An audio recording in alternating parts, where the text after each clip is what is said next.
Prabhu and myself, we are both very, very honored to Ram Vijay Prabhu and Mahasundari Madhavi, and to all of you for inviting us here. Very grateful for that. The kind words of my dear friend, sister Madhavi, I don't deserve any of them. Yes, I am a Dhamvasi from Mayapur, but Mahaprabhu kicked me out a long time ago. And when she was saying Brajbasi, my husband is actually a Brajbasi. So I didn't know that, so double done. So my husband is a Brajbasi.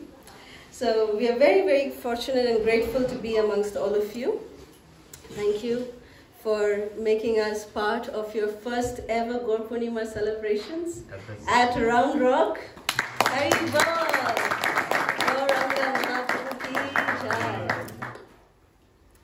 So we will start today's lecture. Before that, I'll just sing Jai Radha Madhava, if that's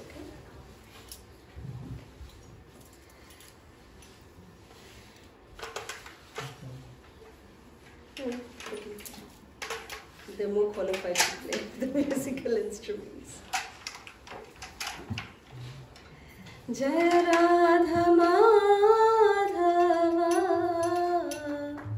Kunja Bihari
Center, and welcome you to the Sunday Feast program here. Thank you for being here. Om Namo Bhagavate Vasudevaya. Om Namo Bhagavate Vasudevaya. Om Namo Bhagavate Vasudevaya. Om Namo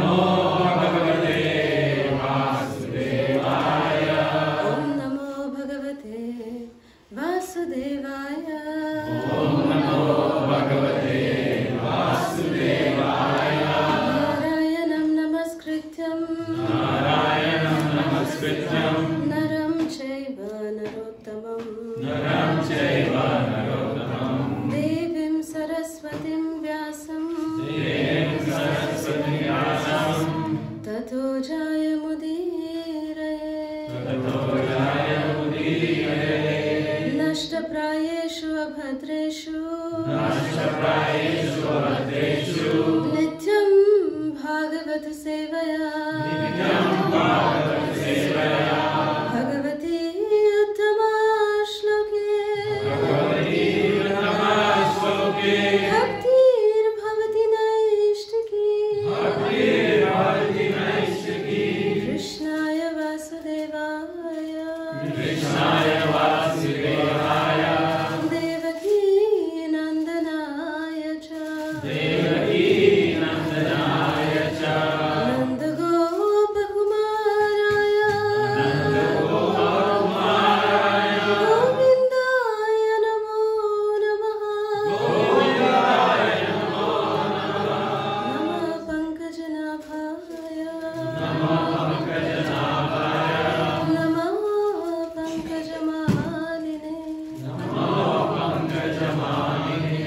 Nama Pankajanetraya Pankajanivaya Namaste Pankajangraye Namaste Pankajangraye Hare Krishna Hare Krishna Hare Krishna Hare Krishna Krishna Krishna Hare Hare Krishna Krishna Hare Hare Hare Rama Hare Rama Hare Rama Hare Rama Rama Rama Hare Rama Rama Hare Hare Jaya Jaya Shri Chaitanya Jaya Nityananda Jai Jai Shri Chaitanya Jai Nityananda Jaya Advaita Chandra Jaya Gaura Bhakta Vrinda Jaya Advaita Chandra Jaya Gaura Bhakta Vrinda.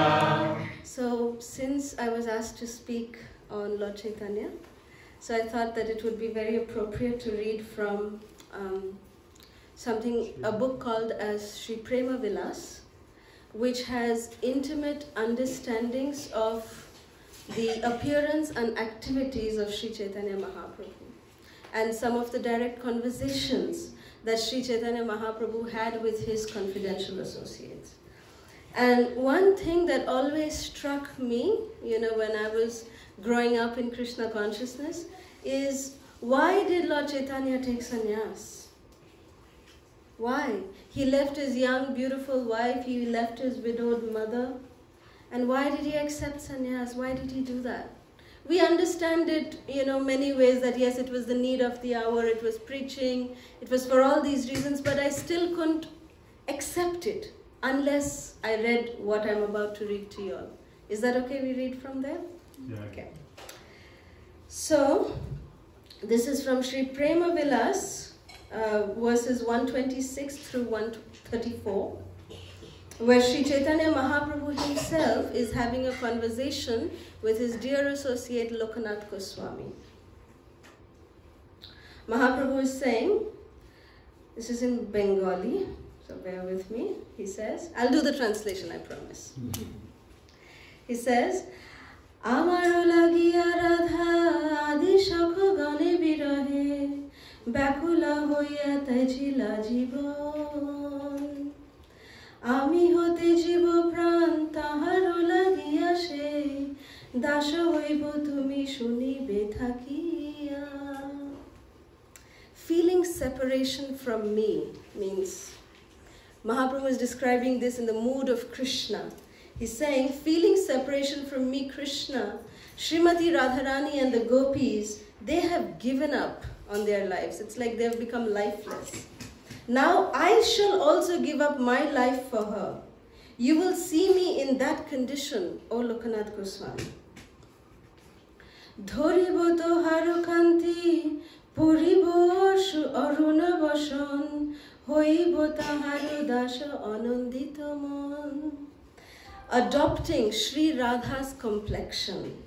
Krishna is what color? Bluish black. Bluish black or black? Bluish black. Neeli Megha Shyama, yeah? So he's bluish black, correct. And what is the color of Gauranga Mahaprabhu? Golden. Gaura, golden color. So, and who is actually gold? Radharani. So here Krishna is saying, adopting Sri Radha's complexion and the saffron colored cloth of separation. I will become her maidservant and get happiness. Wearing the saffron-colored dress of separation on my body, I will sing the glorious qualities of Radharani. So here it is explained so beautifully. Mahaprabhu explains it, that why he actually wore saffron. Because when Krishna left Mathura to go with Akrura to kill Kamsa, yeah, at that time, Srimati Radharani and the gopis, they stopped wearing anything, bright colors. Saffron color, not orange, but saffron. Actually, they are wearing peach, right? That's a peach color. Well, kind of saffron, we can say. So saffron color symbolizes renunciation or separation. Do we know some colors which symbolize certain feelings? Kids, what does green symbolize? Envy. Huh? Envy. Oh yeah, that's Hulk, right? Yeah. but green, prosperity, yeah. For very opposite to what envy says. Yeah, you go green with envy itself. But green also denotes prosperity. It denotes money, yeah, prosperity, fertility. That's what green denotes. What does white symbolize? Purity. Peace, purity, yes. Peace, purity. Okay. When you see the color red, danger, anger. But not when it's in the mridanga. Is it danger? No. Yeah, good. So yeah, so colors denote certain feelings. Colors denote certain symbols, certain moods, certain aspirations. So similarly, in that same mood, this color saffron denotes renunciation. It denotes the sense of separation. So therefore, Srimati Radharani, when Krishna left Vrindavan, she wore only saffron clothes. And Krishna, when he came to know that Srimati Radharani only wore saffron, he didn't know how to reciprocate with her. That, Krishna would say to her that, why are you wearing saffron? And Radharani would say, no, I can't bear your physical separation from me. Is Krishna ever separated from Radharani? No. But that's why she used the word physical separation. You're not visible to me. I can't see you in front of me. So therefore I feel very disturbed, so I want to wear saffron. So to reciprocate with that, at that time Krishna promised Radharani that because you have such love for me, I will reciprocate with your love when I come taking on your mood as Chaitanya Mahaprabhu. I will come and I will wear the same saffron outfit just to reciprocate with your love. Isn't that sweet? That is like the epitome of sweetness. And that day, when I first read this particular conversation, that day I realized, what is the importance of sannyas. We see our monks, our sannyasis in today's, our guru vargas, we see them. We can see they have given up everything. For what? Just to continue this legacy of Sri Chaitanya Mahaprabhu. So Sri Chaitanya Mahaprabhu's appearance day, we are celebrating tomorrow. Mahaprabhu appeared 500 years ago in the holy land of Nadia, answering to the call of his dear devotee, Sri Advaita Acharya Prabhu. When Advaita Acharya called out, he saw the miserable condition of people in Kali Yuga. And he said, no, this is not the place how, we have come, we need someone to come and deliver them. Okay? So he called on to the Lord. He said, please, my dear Lord, come and save these people in Kali Yuga. Now I'm going to have a little interactions, okay? A little bit interaction. So tell me, when the Lord comes down in any of his avatars, can we name a few avatars of the Lord? Incarnations? Rama, Narsimha, Buddha, Kurma, Matsya. Okay, very good, very good. I hear all the names. Tell me one thing. I heard Lord Ram. What is the weapon that Lord Ram carried? Bow and arrow. Okay, hands please, yeah? Let's be nice. I'm like, which way do I look? Okay, so what was the difficult one now? Parashuram, he's an avatar. What's his weapon? Axe. Very good. Okay. Okay, now I'm going to look this side, I promise. What's the weapon of Lord Balaram? Hands? Yes. Very good. Don't be afraid, darling. You're right. You're absolutely right. Gada, plow, both of them. Club and mace, yeah. So that's his weapon. What is the weapon of Kurma? Very good. His shell. Very good. Very good. His shell. Okay. So every incarnation of the Lord comes down with his weapons to kill the miscreants. He comes down with a specific purpose, right? What is the purpose of the Lord's descent? Why does Krishna come? I know you guys are doing the 4th chapter. To deliver the pious. Yes! Yes, yes, yes, yes! The Sunday school teachers are, yes, we are teaching them right. They got it. They're getting it. You're brilliant. Yes. Anyone know the Sanskrit of that? I know you know. Come on. Ram Vijay Prabhu's kids. Which text is it? It starts with a P. Starts with a P.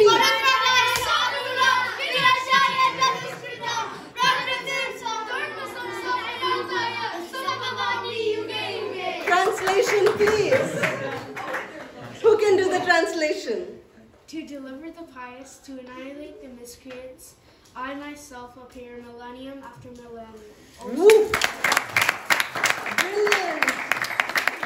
Brilliant, brilliant. Very good. Very good. So to annihilate the miscreants.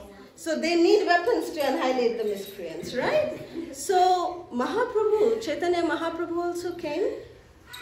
He is Krishna himself. But Mahaprabhu is not an avatar. He is not an incarnation. He is avatari. Avatari means source of all incarnation. I also heard one of the comments saying that incarnation is Krishna. Krishna is not an incarnation. Balaram is incarnation. Krishna is actually the source. He is directly the Supreme Personality of Godhead himself. Okay? So when Krishna comes, he comes himself as he is. Like the president comes to visit you. It's like that. Okay? And then when Mahaprabhu comes, he is also Krishna himself, but taking on the mood and the complexion of Radharani. Yeah? So that is also Krishna himself. So what is the weapon of Sri Chaitanya Mahaprabhu? Yes. The holy name.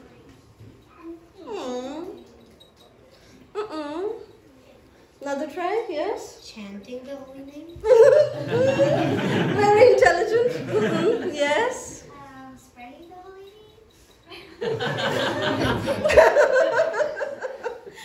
Good try. Very good try. Sankirtan.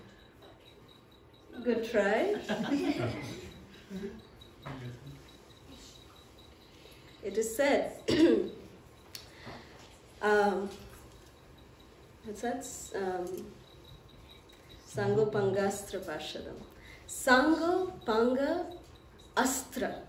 What is Mahaprabhu's weapon? Sangha and his Upangas. Means his associates. Mahaprabhu's associates, his devotees are the weapons.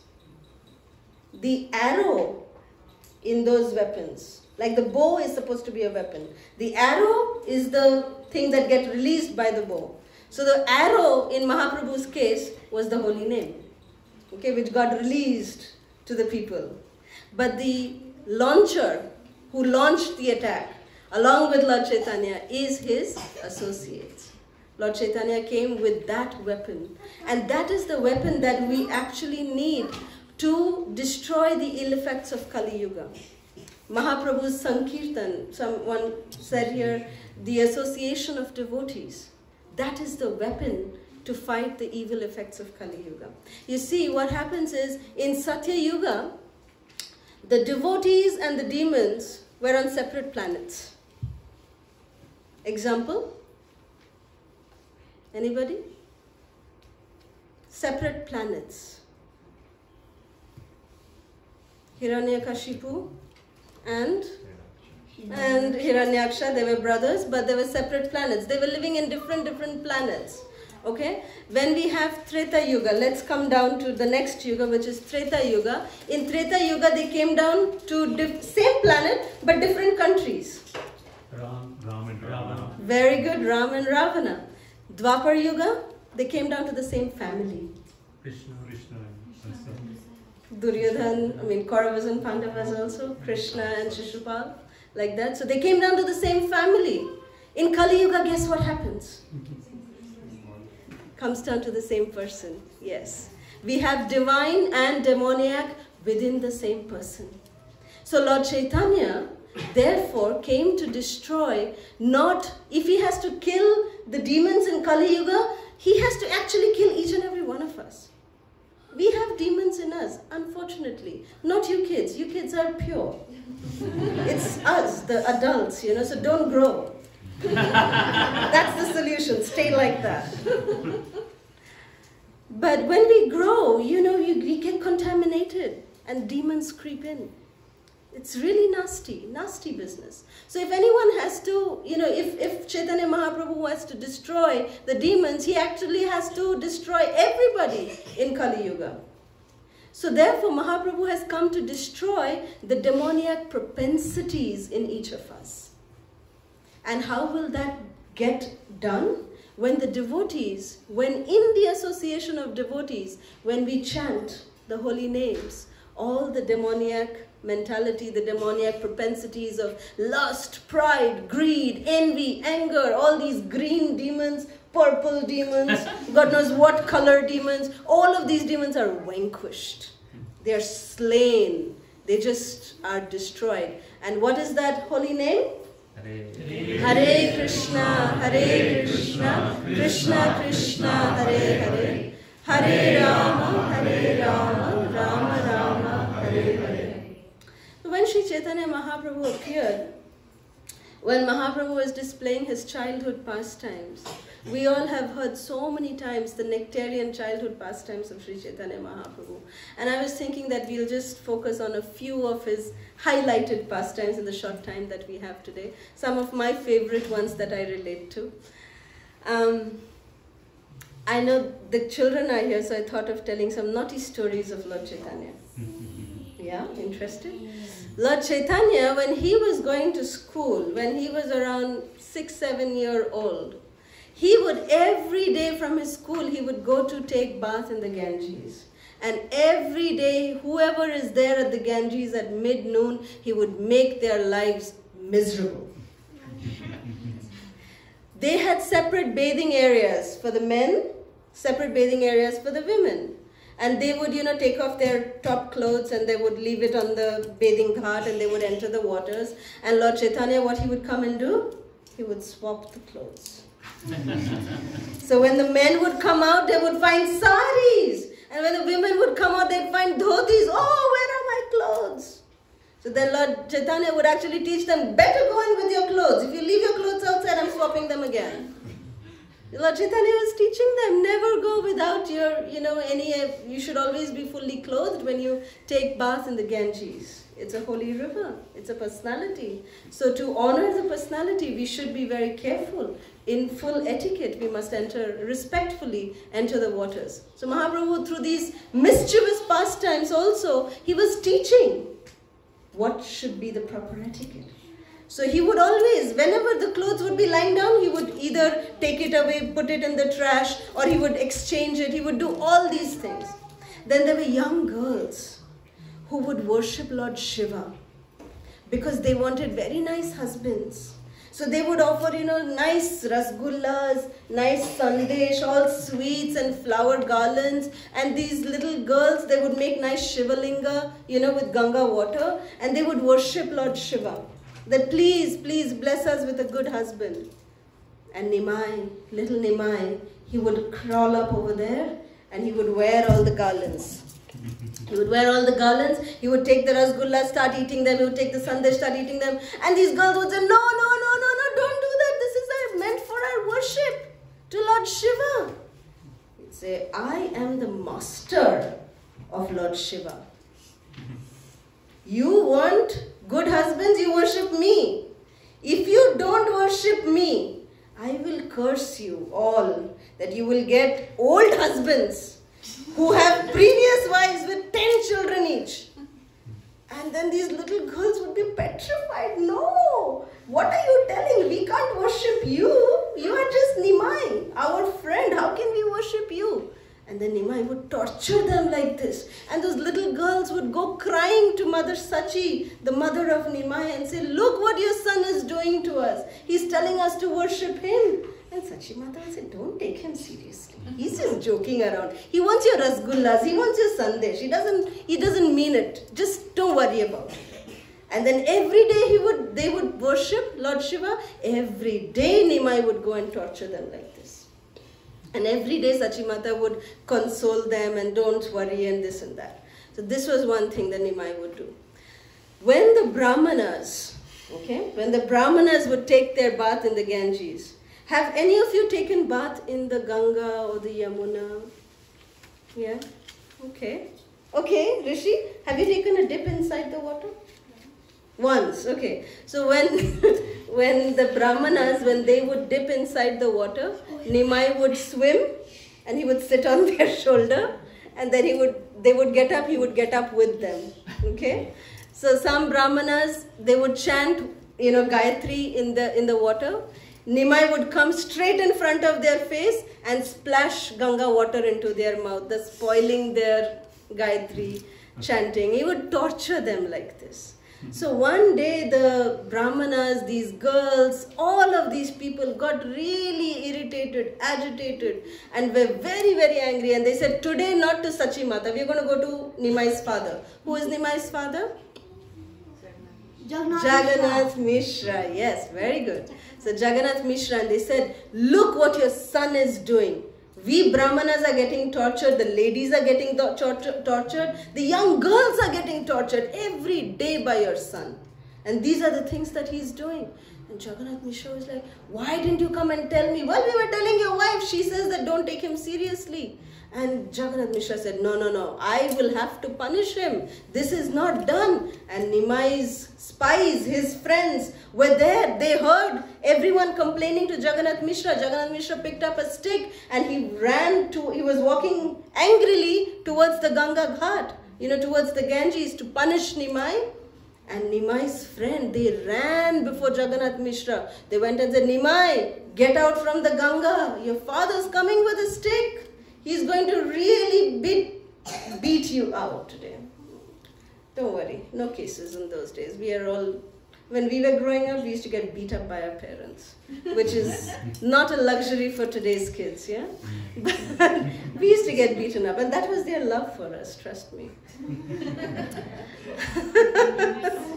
So Jagannath Mishra was, wanting to really punish Nimai, and he was very, very angry, and Nimai said, oh really? My father is coming to beat me up. So Nimai just got out of the Ganga. He just, he ordered the wind, Pavan Devta, he ordered the wind god to really dry up his hair, his wet hair in a second. Nimai had really long hair, very, very long hair. So he just got dried up in a second, and he had ink like from his, as if he was coming from school. He just sprayed ink all over his body like this, and he started walking back. As if he's so tired from an entire day of school. He's walking back to his home with his bag in his hand. And then his father sees him midway. Where are you coming from, Nimai? He said, my school just got over, Pita. I'm just going home now. I'll leave this bag, and look how dirty I am. I have to go to the Ganga now and go take bath. And Jagannath Mishra was like, weren't you just in the Ganga Ghat? These people are complaining about you. He said, I have not been to the Ganga Ghat since yesterday. How can these people complain about me? These people don't like me. They just don't like that I look so good. I am such a handsome boy. Their children look so ugly and I look so good. They don't like it. That's why they are complaining about me. It's not true. It's not true. Look at my condition. Can you believe that I was in the Ganga? No. I have to go and get cleaned up now. Jagannath Mishra said, whoa, you're right, Nimai. And then he turned to the Brahmanas, his friends. You people are envious of my son.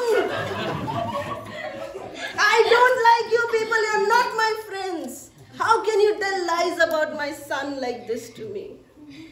So then Nimai was hee laughing, but he was very angry that these Brahmanas, they went and complained to my father and I was about to get beaten up. I am not going to leave them. So Nimai devised a plan that night with his friends.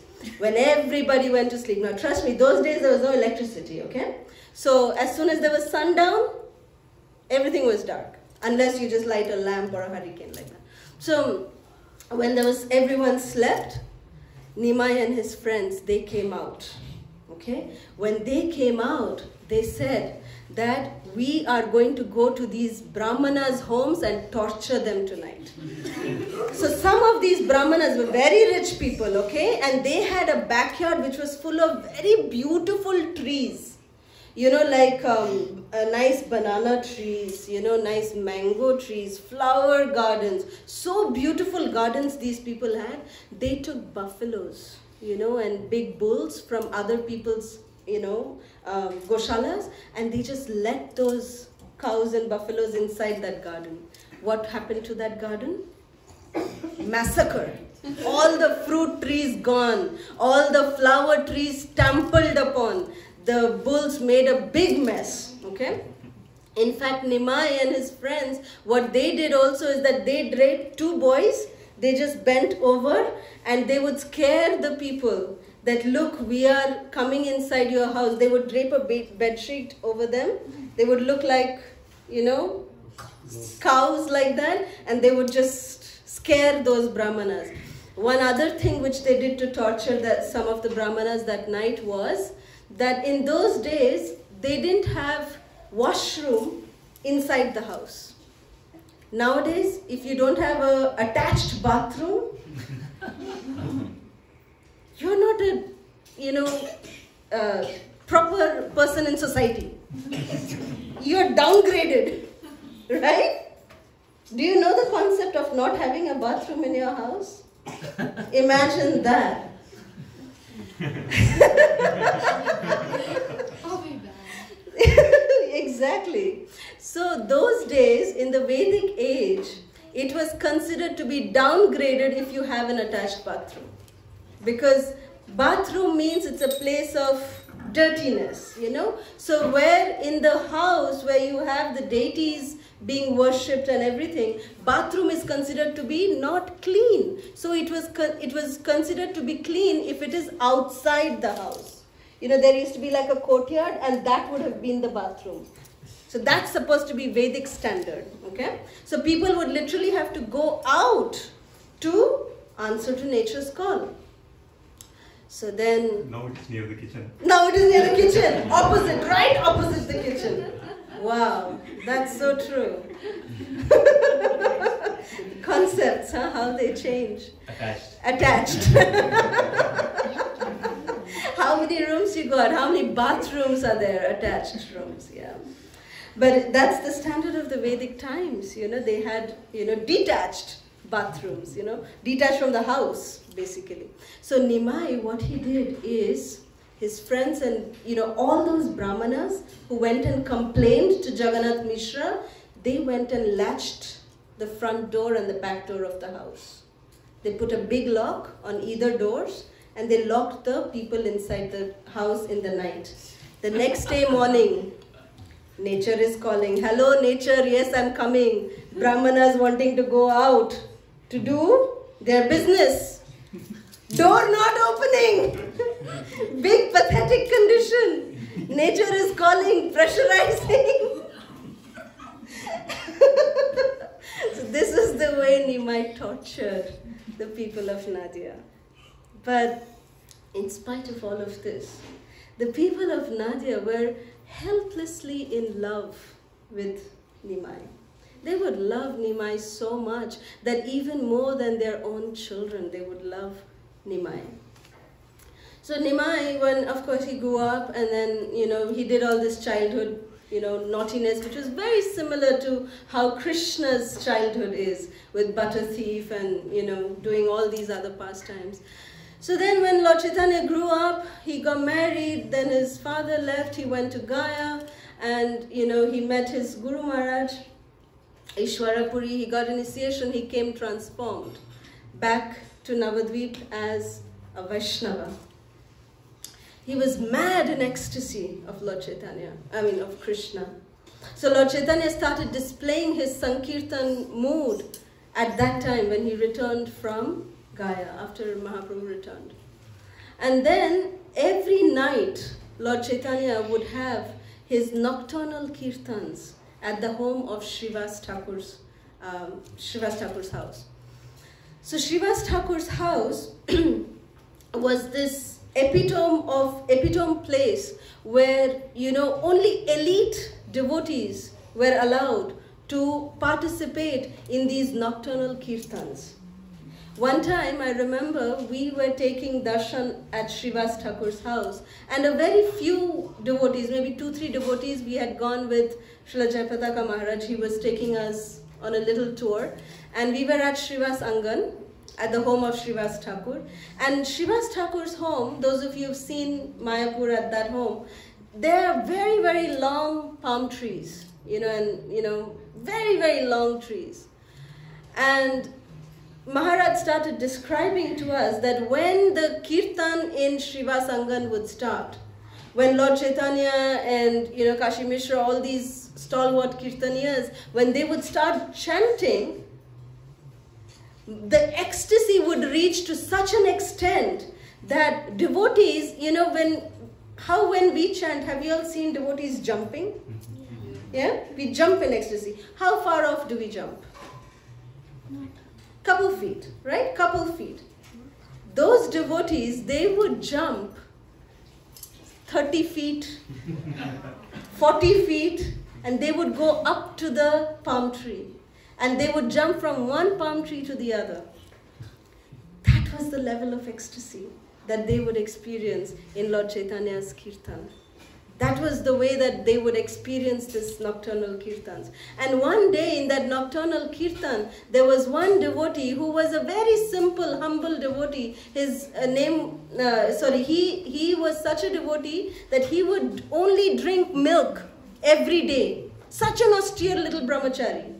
He was very, very austere, and he found out about these nocturnal kirtans of Lord Chaitanya's, and he came to Srivas Thakur and requested, please, please, please, I drink only milk. Please allow me. I want to see the kirtans of Lord Chaitanya, these ecstatic kirtans. And Srivas said, oh, devotees are very simple, So Srivas said, really? You drink only milk? Okay, you're qualified, you come. But don't come in presence of Lord Chaitanya. You just, stay in the corner and you can watch the kirtan. So that day when Mahaprabhu's kirtan started, that night, Mahaprabhu stopped the kirtan after a little while and he said, there is someone present here who is not supposed to be here because I do not feel the ecstasy. And then Srivas Thakur said, no, Mahaprabhu, there's not really anybody much here other than this milk-drinking brahmachari. He is, very, very austere brahmachari. He drinks only milk. So he asked for permission. He was very eager. So, I told him he can come. So Mahaprabhu said that, do you think that anybody with this way of ritualistic activity of drinking milk can attain me? Can come and witness my kirtans? So Mahaprabhu was saying that there is no qualification that is really needed. That you don't have to be a milk drinker only, or you don't have to, be able to just do some kind of austerity and you feel that, yes, I am deserving Lord Chaitanya's mercy. So that was the purport that Lord Chaitanya wanted to, display through the manifestation of this pastime. And he said that, do you think that anyone who just drinks milk can come and participate in my kirtan? Mahaprabhu displayed some external anger and he said, get that milk drinker out. Get him out from here. I don't want him here. So that brahmachari, he heard everything and his heart was really broken and he said, okay, I'll leave. But then before leaving, he asked